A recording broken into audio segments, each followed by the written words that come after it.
What's going on, OT of Brownsville? Coach Alex here, and I'm coming back with another Tip Tuesday.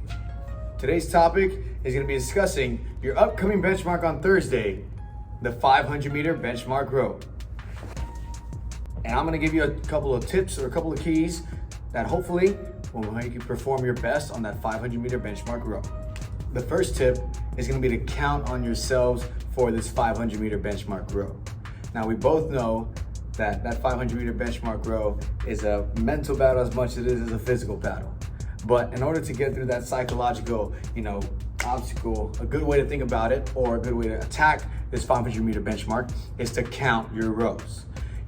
Every 10 to 12 strokes, one count back, two counts forward, you eclipse about 100 to 120 meters.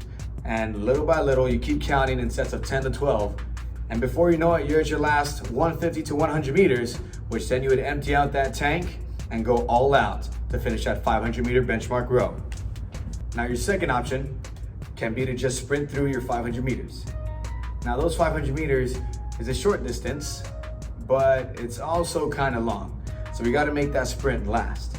After the first 10 seconds, your body will convert from using ATP as an energy source into lactic acid. That's when you're gonna start feeling that burn primarily in your legs.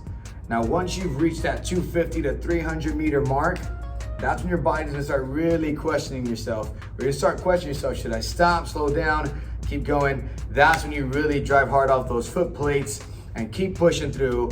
And once you get to those 150 to 100 meters left, you empty out that tank and go all out and give it all you got. Because those 150, the last 100 meters, is typically where PRs are won and lost. And I know y'all got it in you to take it through. Now, we want to practice how we play. So, we're going to get on the rower, we're going to focus on our warm-up, we're going to make sure our holes are adjusted so we can strap in at the widest part of the feet. Right, so we're going to strap in. We're going to grab the widest part of the handle, make sure our rowing monitor is on when we warm up. And we're going to drive back like we normally would to warm up. Legs core arms, arms core legs.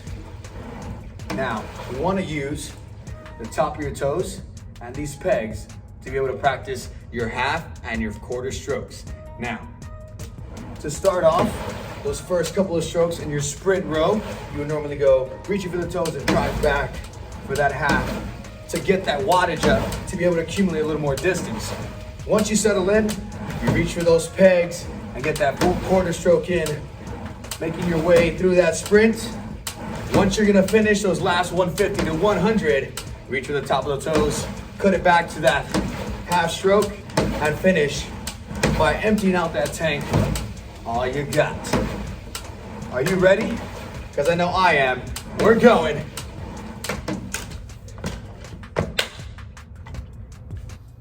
For that 500 meter benchmark row, your rowing monitor should be set in that 500 meter countdown.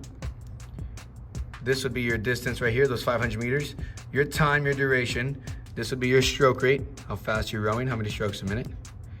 But this right here is your 500 meter split time. And this will give you an estimate in minutes and seconds on how long it should take you to complete those 500 meters. Alrighty, y'all. I hope those 3 tips or options will help you out for that 500 meter benchmark coming up this Thursday.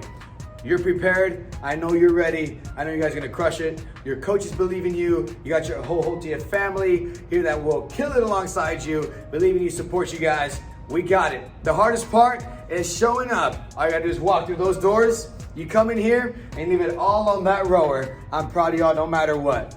In 3, 2, 1, let's go.